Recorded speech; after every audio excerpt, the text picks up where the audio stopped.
फिलहाल तो उनके दिलो दिमाग में सिर्फ एज अ फ्रेंड तो मैं मेरा की सारी प्रॉब्लम सॉल्व कर सकता हूँ। अनाइसा को बुलाने की जंग चल रही है। हो सकता है कि मैं उसका ख्याल भी रख सकूं, लेकिन अब भी वो मुझे छोड़ने के इरादे से पीछे नहीं हटे तो। As a husband, as a life partner उसका ख्याल रखूं मैं। और ये जंग दिल जीतेगा या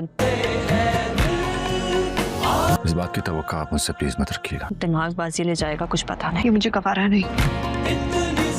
ड्रामा सीरियल ए दिल अजमान है कि नेक्स्ट एपिसोड देखने में बहुत इंटरेस्टिंग होगी, क्योंकि असफंद का रवैया अब मिराह के साथ बिल्कुल नॉर्मल हो जाएगा। असफंद का ये रवैया देखकर उसकी माँ को भी खुशी होगी, क्योंकि वो भी यही चाहती है कि असफंद एक अच्छे शोहर की तरह मिराह का ख्याल रखे। लेकिन असफंद ये सब मिराह की फ्रेंडशिप में कर रहा होगा और ये बात वो अपनी माँ को भी कह देगा। एज अ फ्रेंड मैं मिराह की सारी प्रॉब्लम सॉल्व कर सकता हूँ और मैं उसका ख्याल भी रख सकता हूँ, लेकिन एज अ हस्बैंड मैं उसका ख्याल रखूं ये तवक्का आप मुझसे मत रखिएगा। असफंद की ये बातें सुनकर उसकी माँ परेशान हो जाएगी, लेकिन उनकी ये परेशानी हमेशा रहने वाली नहीं, क्योंकि इसी तरह एज अ फ्रेंड मिराह का ख्याल रखते रखते असफंद को मिराह से मोहब्बत हो जाएगी। जबकि दूसरी तरफ अब मिराह यूनिवर्सिटी जाना शुरू कर देगी और वहीं पर वो अपनी फ्रेंड से अपनी परेशानी शेयर करते हुए कहेगी। फिलहाल तो असफंद के दिलो दिमाग में अनाइजा को बुलाने की जंग चल रही है और ये जंग दिल जीतेगा या दिमागबाजी ले जाएगा इसका भी कोई पता नहीं। मिराह अफसुर्दा इसलिए होगी क्योंकि असफंद उसे कई बार कह चुका है कि हमारा रिश्ता ज्यादा देर तक नहीं चल सकता।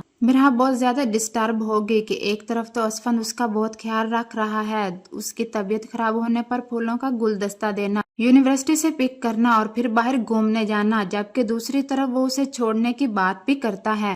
असफंद की यही बात सोचते हुए मिराह जब अपनी ताई अम्मी से कहेगी कि अब भी वो मुझे छोड़ने के इरादे से पीछे नहीं हटे तो ये बात मुझे गवारा नहीं होगी। मिराह की ये बात असफंद भी सुन लेगा और सुनकर हैरान रह जाएगा। तो व्यूअर्स अब आगे देखते हैं कि मिराह की कही हुई बात में दिल जीतेगा या दिमागबाजी ले जाएगा।